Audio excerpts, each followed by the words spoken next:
Generalmente pensamos en el amor como algo que da, y es cierto, pero a veces llevamos al extremo esto, pensando en el amor como algo que da siempre.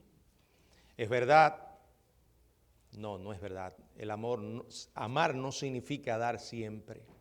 A veces el amor implica que habrá momentos en los que hay que decir no. Hay momentos en que implicará quitar algo que no sería lo mejor. Piensa en tu propia vida, en tu relación con Dios. Piensa en tus sueños rotos. Piensa en aquellas veces en que sentiste que algo era parte del plan de Dios para tu vida, que era algo que Dios quería que llevaras a cabo, y de pronto comienzas a percatarte de que no era así. Y Dios tiene que revelártelo de alguna manera. Dios te dice, ese no es mi plan. Tienes un propósito noble. Son nobles tus intenciones. En realidad lo que tienes es una gran aspiración, pero no es mi plan para tu vida. Bueno, es fácil escuchar esto en un sermón, cómodamente sentado, cuando somos espectadores y no formamos parte del drama, ¿verdad? Pero la realidad es que no es fácil escuchar esto. No es fácil. Recibir un no como respuesta no es para nada agradable. Sobre todo cuando creemos que no merecemos ese no. Sin embargo, hay momentos en nuestra vida en los que Dios responde a nuestras peticiones con un no. Y como dijimos, escucharlo no es fácil. Y David, el rey David, aprendió lo duro que era. Hoy quiero invitarles a que juntos reflexionemos en esta experiencia de David, considerando varias cosas. En primer lugar, esto sucede en un tiempo de tranquilidad en que David estaba viviendo. En segundo lugar, vamos a considerar una respuesta enviada desde el cielo. Y en tercer lugar, vamos a ver algunas lecciones que nos brindan esperanzas para nuestros sueños rotos. En primer lugar, un tiempo de tranquilidad. David era un hombre agitado, en el sentido de que constantemente estaba envuelto en algo. David era un hombre que estuvo involucrado en muchas batallas y en situaciones de mucha tensión. Sin embargo, hubo un intermedio de tranquilidad en su vida cuando las cosas estaban calmadas y serenas. Vamos a ver en el segundo libro de Samuel, capítulo 7, segundo libro de Samuel, capítulo 7, verso 1. Dice, aconteció que cuando ya el rey habitaba en su casa, después que Jehová le había dado reposo de todos sus enemigos en derredor, dice la palabra que Jehová, le había dado reposo de todos sus enemigos en derredor. Los acontecimientos narrados en este capítulo 7 tuvieron lugar en la última década del reinado de David, cuando estaba experimentando un extraño tiempo de tranquilidad. Y digo extraño porque de manera general la vida de David se caracterizaba por la acción, las batallas, la tensión. Pero en este tiempo era diferente. Tenía, por ejemplo, paz hogareña. Todo estaba en paz. En su hogar había paz, aunque sabemos que no sería por mucho tiempo, porque el cimiento de ese hogar era débil. Los chicos jugaban en las habitaciones del palacio. Las numerosas esposas estaban felices. David tenía paz en su corazón en este momento. Bueno, son en esos momentos donde podemos vivir algunos de los mejores tiempos de nuestra vida. Esos breves y escasos tiempos de tranquilidad en que nos ofrecen la oportunidad para la reflexión seria, madura, espiritual, donde llegamos a pensar con toda profundidad. En segundo lugar, David tenía además un descanso nacional. No solo estaba en descanso su hogar, sino además el país. Dice la Biblia que Jehová le había dado reposo de todos sus enemigos en derredor. Y repito, David no podía disfrutar de esa clase de paz a menudo. Pero ahora lo que podríamos llamar el antiquísimo enfrentamiento de los filisteos estaba temporalmente liquidado. David había conquistado todas las naciones alrededor de Israel, reinaba paz, no había gigantes en el escenario vociferando blasfemias, había un tiempo de paz. Y es en ese tiempo en que David se pone a pensar. Su manera de hacerlo revela que era prioridad para él. David no estaba pensando en cómo tener más dinero o más riquezas, él no estaba pensando en cómo hacer que su nombre recibiera una mayor honra. David, por ser un hombre espiritual y como lo había hecho antes que estuvimos mirando en el sermón anterior, pensaba en Dios. Su prioridad era Dios. Lo esencial para él era la obra de Dios. Y está reflexionando. Y al hacerlo comienza a tener un sueño. No estoy hablando de un sueño literal, sino a tener un anhelo. Y comparte ese anhelo o ese sueño con alguien a quien consideraba un amigo, sin importar que fuera un profeta. Natán, el hombre que más adelante le apuntaría con su dedo, siendo David un rey adúltero, y le diría las fuertes palabras: tú eres ese hombre, tú eres el pecador. Historia que pueden leerla en el segundo libro de Samuel, capítulo 12. Pero Natán tenía una estrecha relación con David, era un amigo íntimo, pero también era un profeta. Y en este momento es un consejero. David lo llama, le abre su corazón, le cuenta lo que había en él. Dice en el versículo 2 y verso 3, dijo el rey al profeta Natán: mira ahora, yo habito en casa de cedro y el arca de Dios está entre cortinas. Y Natán dijo al rey: anda y haz todo lo que está en tu corazón, porque Jehová está conmigo. Preste atención lo que dije hace un momento. ¿En qué está pensando David? David no está pensando en cómo tener una mejor casa, tener una propiedad más grande, quizás de más millones.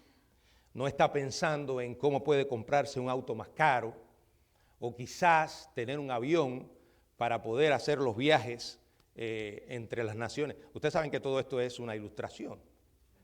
En aquellos tiempos no había aviones. No vaya a ser que alguien piense ya el pastor está delirando. Lo que estoy tratando es de que entiendan que la prioridad de David es Dios. David está preocupado porque el arca de Dios simboliza la presencia de Dios. No está, dice el arca de Dios está entre cortinas y él quiere hacerle un lugar para que esa arca habite. ¿Puede haber un propósito más noble que ese?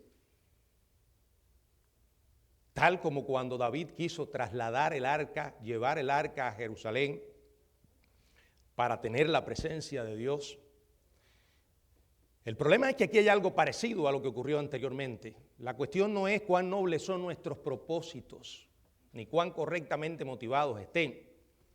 Hay una pregunta que nunca podemos obviar.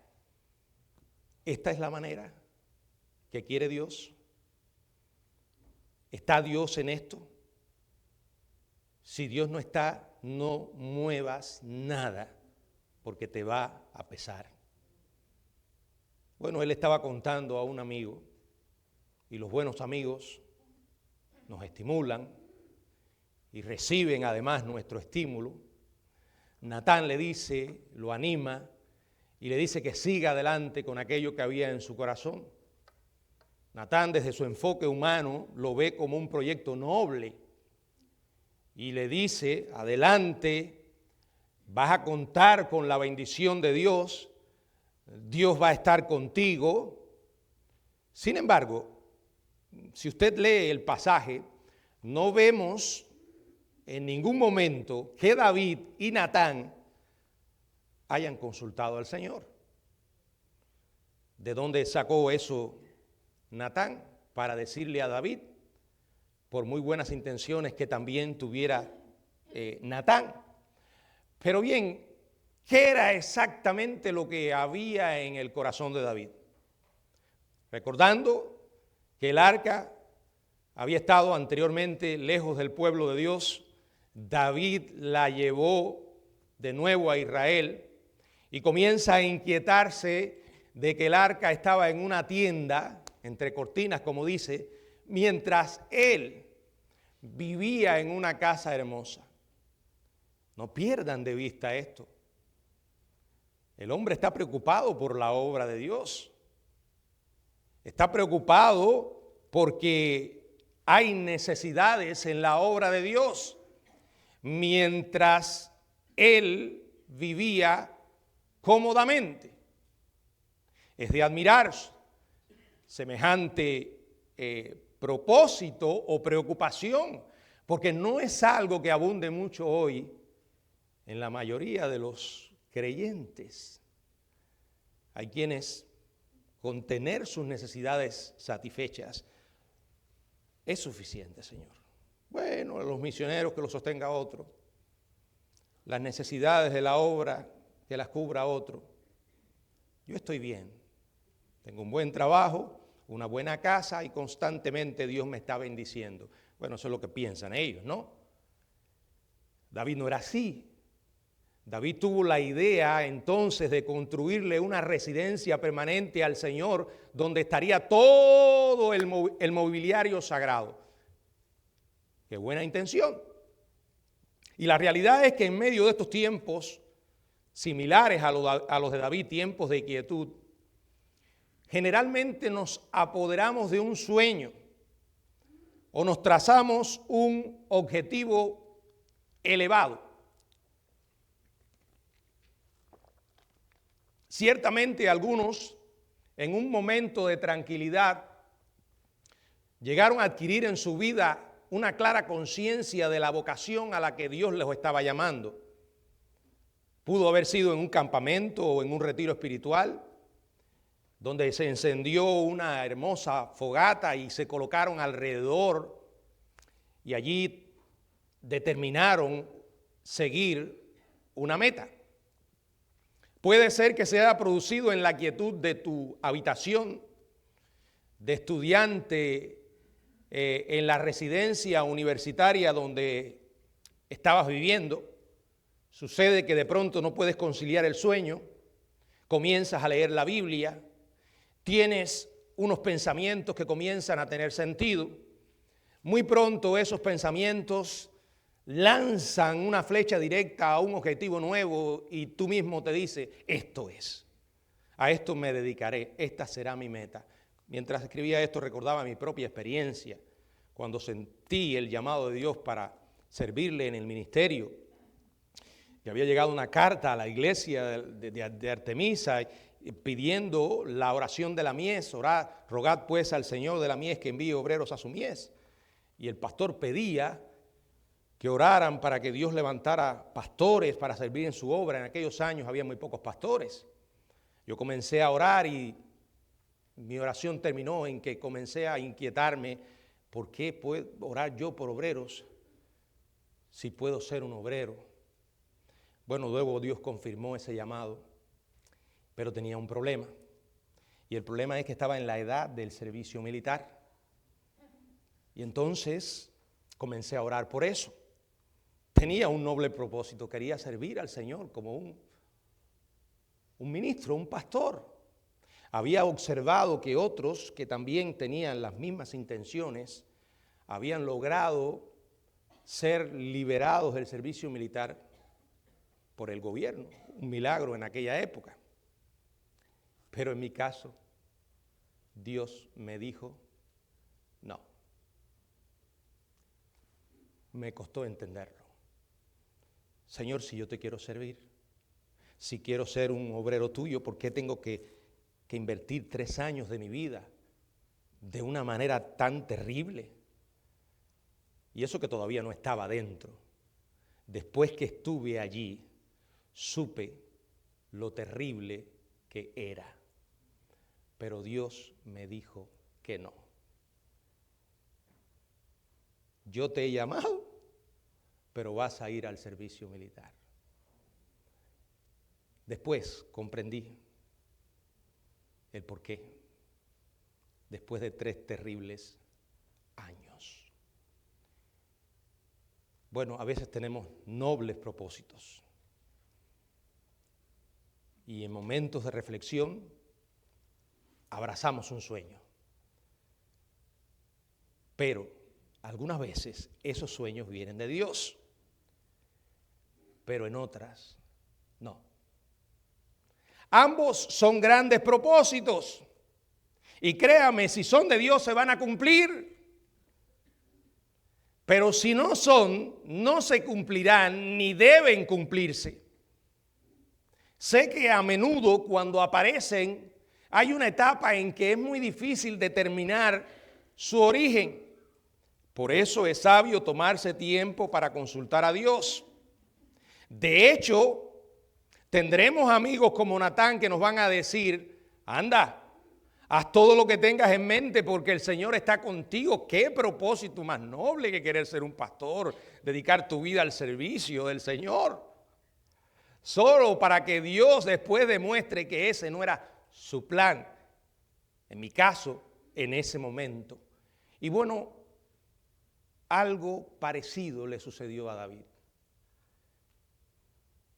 No es que Dios no tuviera en mente la construcción de un templo o no fuera parte de su plan, sino que el hombre para hacerlo, no era David.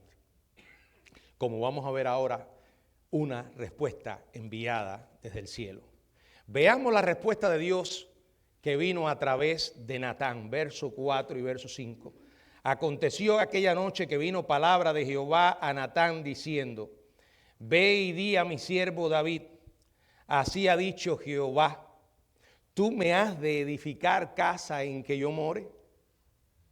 Bueno, hay un pasaje donde aparece de una forma más directa. En el primer libro de Crónicas, en el capítulo 17, verso 3 y verso 4, en aquella misma noche vino palabra de Dios a Natán diciendo: ve y di a David mi siervo, así ha dicho Jehová, tú no me edificarás casa en que habite. Wow. Qué respuesta más dura. Es duro enfrentarse al no de Dios cuando creemos que no lo merecemos. Recuerden que antes, ese mismo día, Natán le había dicho a David: el Señor está contigo, David. Sigue adelante con tus planes. Pero tan solo unas pocas horas después, el Señor habla y le dice a Natán: de ninguna manera. Lo que sucedió es que antes Natán no estaba consultando al Señor, no estaba escuchando la voz correcta. No era el plan de Dios que David construyera un templo. Hay quienes generalmente, he oído gente que cree, y yo creo que sí, que hay parte de verdad en eso, que la voluntad de Dios está revelada en la Biblia, sí, la voluntad general de Dios está revelada en la Biblia, pero hay algo a lo que yo llamo el plan de Dios que también existe, y para ti y para mí, que no necesariamente podemos encontrar específicamente un texto que nos hable sobre ese plan de Dios, ¿verdad? Como el lugar donde vas a trabajar, donde vas a estudiar, no sé, diferentes decisiones que son parte de nuestra vida. Y yo sí creo que también Dios está involucrado en eso. Y por eso es esencial consultar a Dios, porque hay quienes piensan, no, solo existe la voluntad general de Dios. Lo demás, las decisiones que tomamos sobre diferentes aspectos de nuestra vida, Dios nos da la sabiduría para hacerlo y lo que decidamos está bien. No, eso yo no lo encuentro en las Escrituras. El Dios personal es personal en las Escrituras también. Y en muchos pasajes encontramos a Dios involucrado en decisiones muy personales que toman ciertos hombres y mujeres de Dios. Y de hecho Él les guía. En ocasiones abre puerta y en otras la cierra. La gran idea de David era magnífica, pero no era el plan de Dios que Él lo hiciera. Y eso es duro de aceptar. Sin embargo, junto con la negación de esta petición, Dios le da a David su aprobación.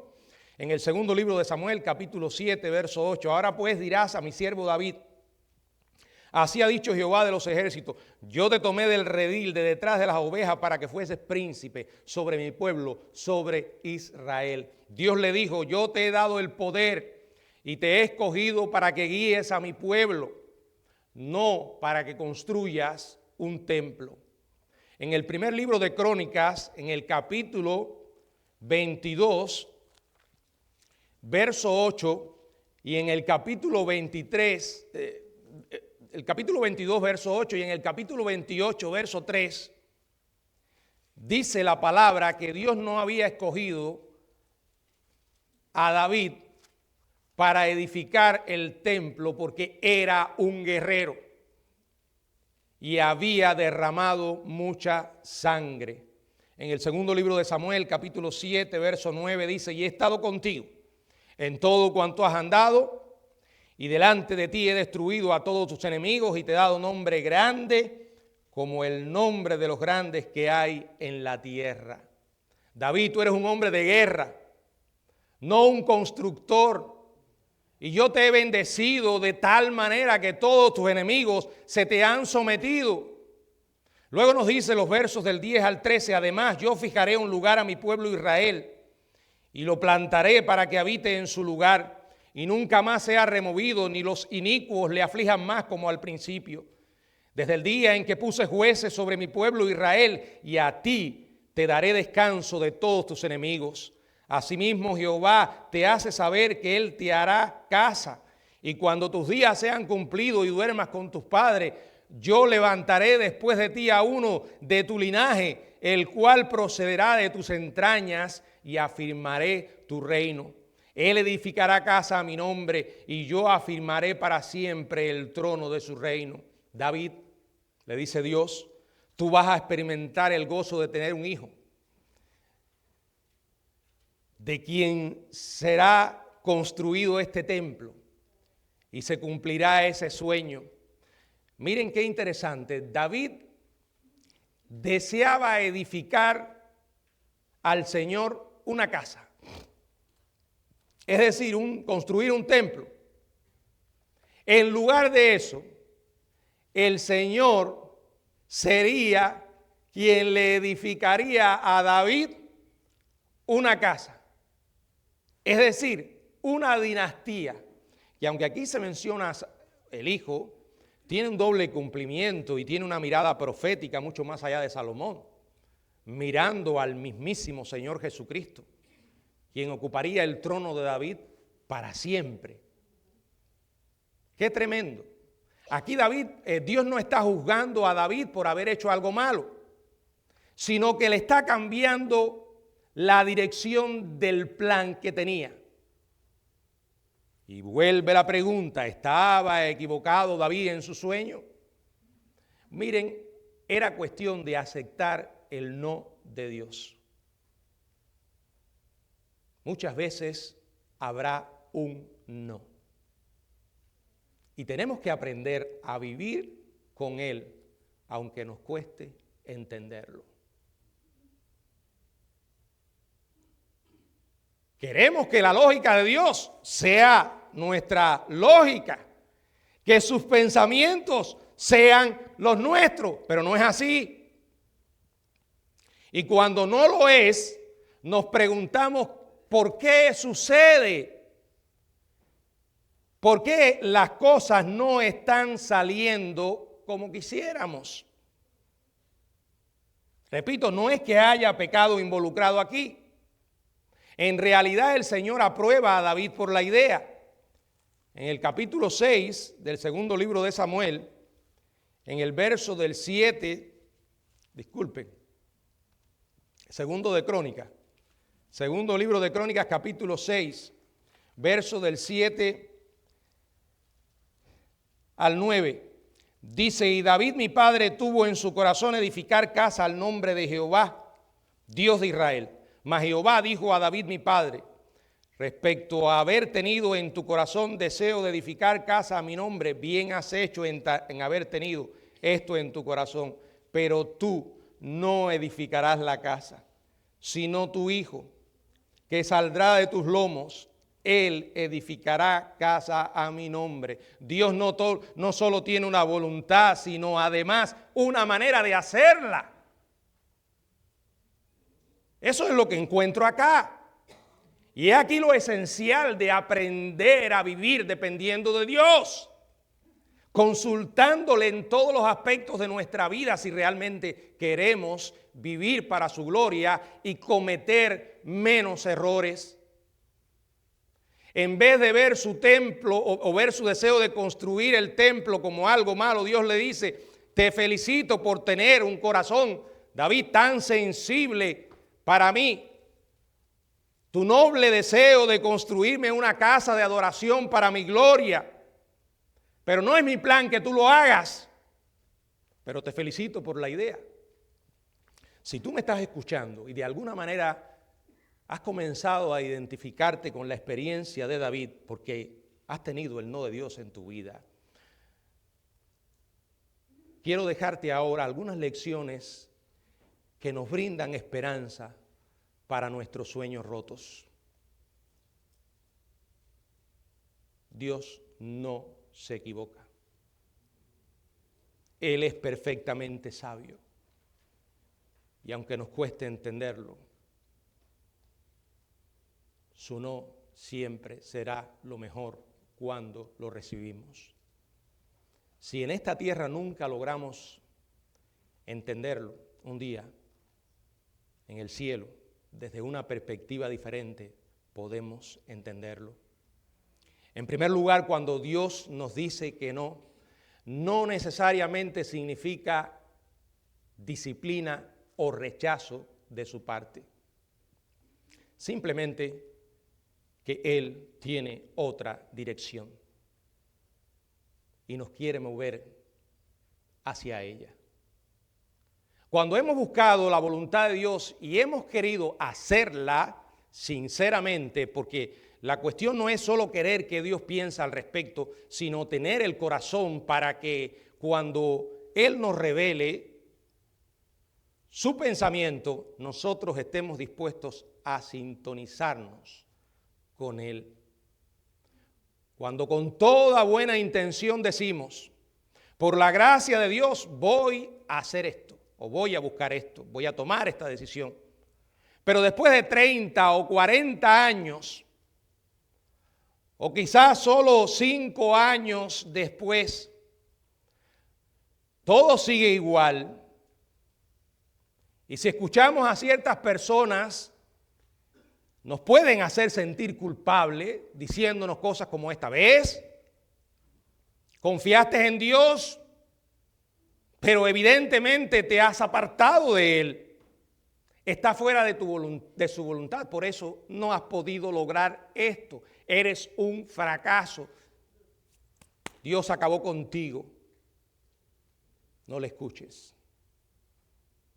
Lo que tenemos que hacer y aprenderlo, porque se necesita práctica constante, persistente, es andar con Dios día tras día. Prestarle atención a Dios, buscarlo con todo nuestro corazón en todo momento. No tomar una decisión y decir: no la cambiaré por nada de este mundo. Es necesario examinarla cada día y a veces dejarla en suspenso y decir: Señor, este es tu plan. ¿Estás tú en esto? Si no, Señor, hazme sensible a Él. Es posible que estés dándole un nuevo rumbo a mi vida. Házmelo saber, Señor. La Biblia nos advierte con toda claridad acerca de esa dependencia crónica en nosotros mismos, que es lo opuesto a vivir por fe. La palabra del Señor nos dice en el libro de Proverbios, en el capítulo 3, del 5 al 6, fíate de Jehová de todo tu corazón y no te apoyes en tu propia prudencia. Reconócelo. ¿Dónde? En todos tus caminos. Y hay aquí esto: y Él enderezará tus veredas. Yo no he conocido a nadie que haya seguido fielmente este consejo de Proverbios y que después pueda decir: me equivoqué. Nos equivocamos cuando no consultamos a Dios. O llegamos a pensar: oh, Él está tan ocupado en otras cosas que no creo que esto sea tan importante como para que yo consulte a Dios. Error, grave error. Todo acerca de nuestra vida a Dios le interesa. Y qué bueno que podemos ir a Él con la seguridad de que Él tiene el total control. Veíamos en la mañana en la lección de la escuela dominical: no temáis. Aquellos discípulos asustados, aterrados, porque sus vidas estaban en peligro. Y el Señor les dice: no temáis, yo soy. ¿Qué mayor razón para no temer que el yo soy? No se trata solo de las palabras que les dijo, sino quién era el que la decía. Miren, yo estaba pensando mientras escuchaba la clase de la escuela dominical, esas dos palabras, no teman, en la boca de cualquier otro que no sea Dios, por muy buenas intenciones que tenga el que lo dice, no tienen verdaderamente sentido. ¿Y saben por qué? Porque no hay ser humano que pueda tener el control y el poder de Dios. Y te puede decir con buenas intenciones: no tengas miedo, no temas. Pero cuando Dios nos dice: no temas, es porque Él es el yo soy. Él tiene todo el control, todo el poder. Y eso es glorioso pensarlo. De la misma manera que cuando tú y yo vamos a Él en oración, tenemos que pensar a quién vamos y lo que Él es capaz de hacer. Y que Él puede. Si no lo hace, no es porque no puede, sino porque simplemente no quiere, no es su voluntad, aunque no lo entendamos. Acuérdense que estamos confiando en alguien perfecto, en alguien absolutamente sabio que jamás, jamás, jamás se equivoca. Aunque no lo entendamos. Aunque tengamos que derramar lágrimas. ¿Por qué, Señor, estoy viviendo este infierno durante 3 años? ¿Por qué estoy perdiendo mi juventud dentro de este lugar lleno de personas que te odian? Muchas veces hice esa oración. ¿Por qué, Señor? ¿Por qué? Hoy miro atrás y doy gracias a Él porque estuvo conmigo. Nunca, nunca me faltó su presencia. Y allí en aquel lugar, Dios comenzó a entrenar mi vida. Necesitamos aprender a dejar que Dios sea el Señor también de nuestras decisiones. Como dije primero, cuando Dios dice no, no es necesariamente disciplina o rechazo. En segundo lugar, Dios no llama a todo el mundo a hacer lo mismo. Dios no llama a todos a construir templos. A algunos los llama a ser soldados. A otros los llama al trabajo difícil en las trincheras. A otros para que vayan allí a representarle en tierras extrañas. Pero no llama a todo el mundo a hacer lo mismo. Dios tiene maneras muy creativas de utilizarnos que no podemos imaginar. Eso es lo que David tenía que oír. No serás tú, David, será tu hijo Salomón. ¿Y cuál fue la reacción de David? Admiramos a este hombre. Verso 17, en el segundo libro de Samuel, en el capítulo 7, verso 18. Dice la Biblia, y entró el rey David y se puso delante de Jehová y dijo, Señor Jehová, ¿quién soy yo? ¿Y qué es mi casa para que tú me hayas traído hasta aquí? Son palabras de un hombre profundamente agradecido. Simplemente se sentó.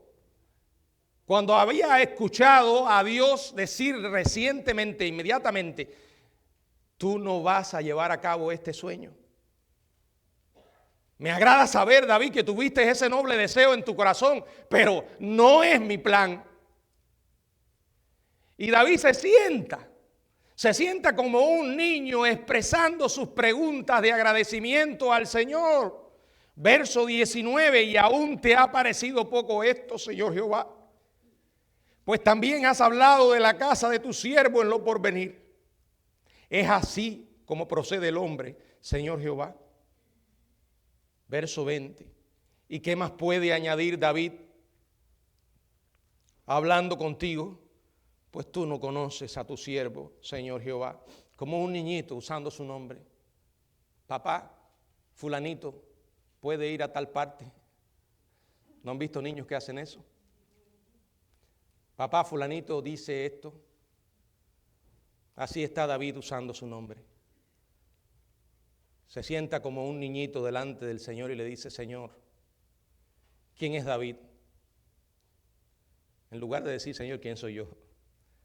Señor, ¿quién es David para que hayas bendecido su casa? Señor, ¿quién es David para que hayas bendecido tanto su vida? Y hayas traído de un pequeño rebaño de ovejas a este magnífico trono. ¿Quién es David, Señor?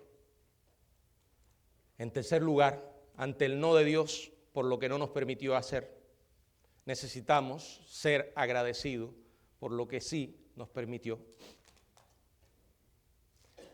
¿Eres agradecido por tantas cosas que Dios te ha dado?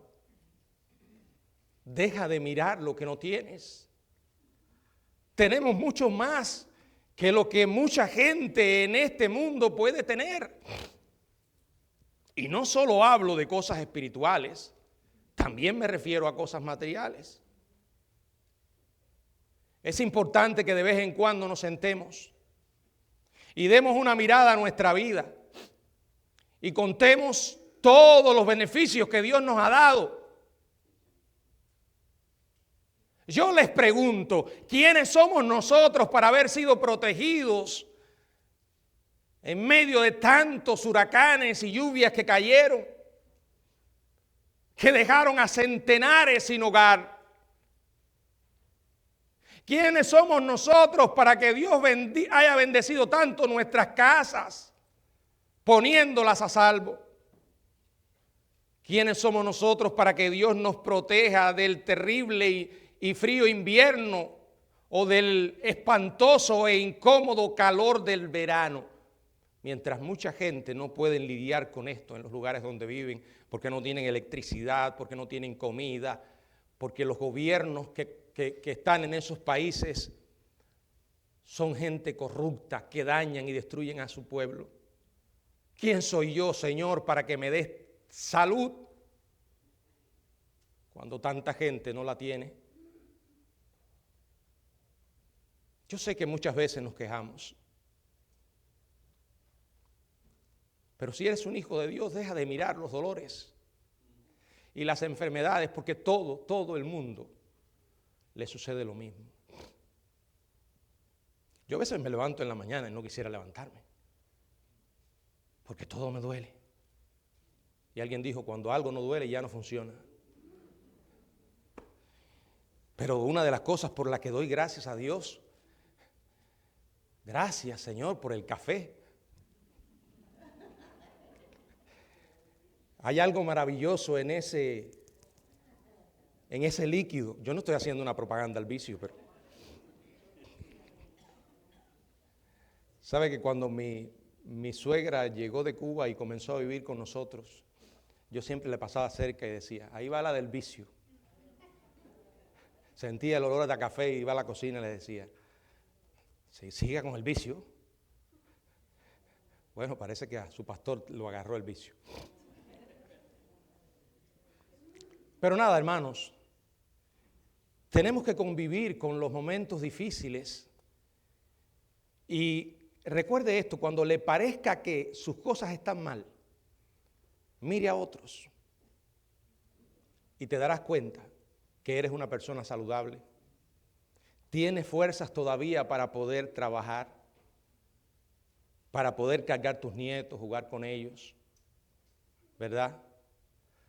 O para prepararte en una carrera, o para obtener ese maravilloso título que tanto te agrada tenerlo colgado allí en tu sala, o para tener padres que todavía están vivos y que han influido mucho en tu vida, o para tener esos niños y verlos crecer. ¿Quién soy yo? Bueno, iluso o no, David dice, soy una persona bendecida. Qué palabras tan llenas de alabanza le ofrece David a Dios en este momento. Momento que podía ser de mucha frustración para él. Miren el verso 22 y verso 23. Por tanto, tú me has engrandecido, Jehová Dios, por cuanto no hay como tú, ni hay Dios fuera de ti, conforme a todo lo que hemos oído con nuestros oídos. ¿Y quién como tu pueblo, como Israel, nación singular en la tierra? Porque fue Dios para rescatarlo por pueblo suyo y para ponerle nombre y para hacer grandezas a su favor y obras terribles a su tierra. Por amor de tu pueblo que rescataste para ti de Egipto, de las naciones y de sus dioses. Qué hombre tan agradecido. Sin embargo, ¿fue realmente sincero en lo que dijo? Porque a veces podemos estar embargados por las emociones y decirle muchas cosas a Dios por las emociones del momento. Pero se verá cuán serio estamos hablando y cuán firme en lo que hacemos después. ¿Fue sincero David? Quiero que vean allí en el primer libro de Crónicas, en el capítulo 22, verso 21. Lo de David no eran solo palabras. Miren esto.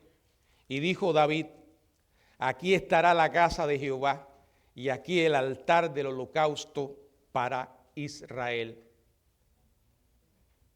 David estaba apoyando a su hijo en ese proyecto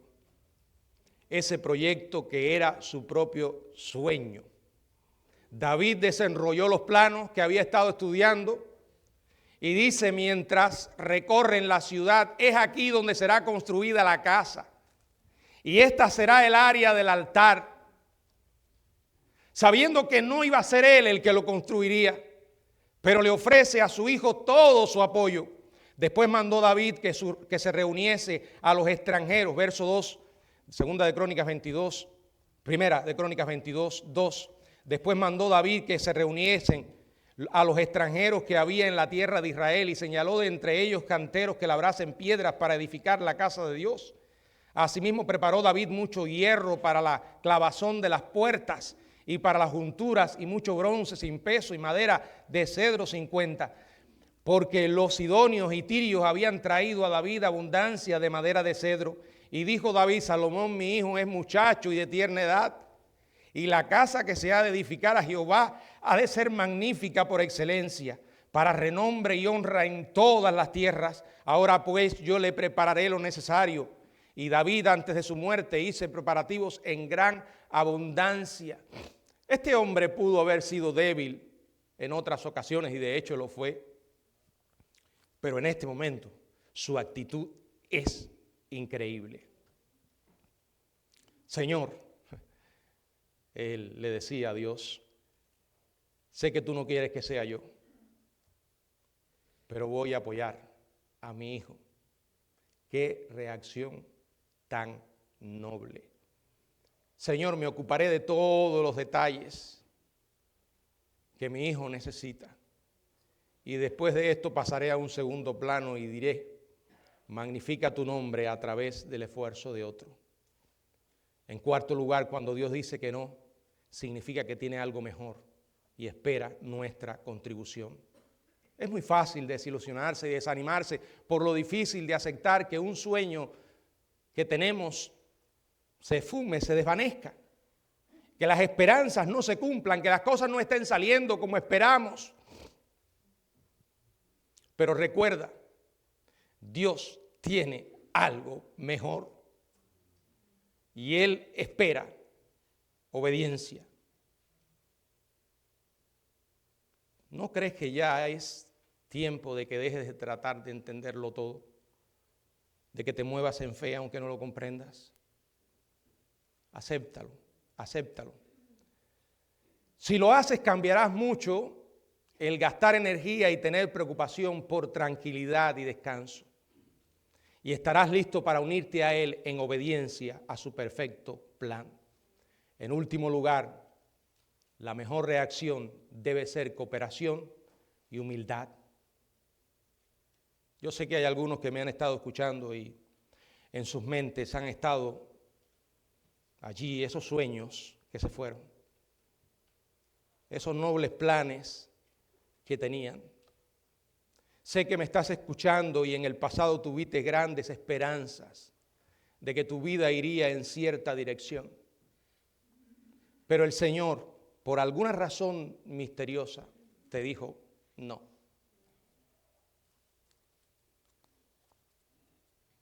No eres tú. Has seguido viviendo y envejeciendo.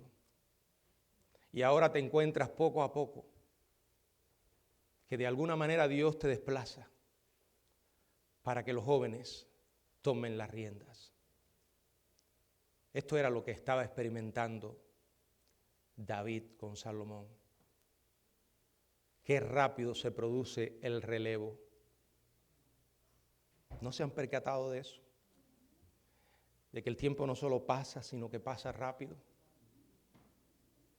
Y esto nos recuerda la necedad de querer vivir aferrados a algo. El bebé que hoy sale del hospital, en poco tiempo lo verás corriendo. Ya luego lo verás conduciendo su propio auto. Y en un poco de tiempo más, se fue de la casa.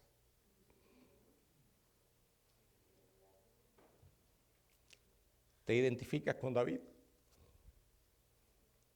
¿Alguna vez has tenido las manos llenas de sueños, visiones?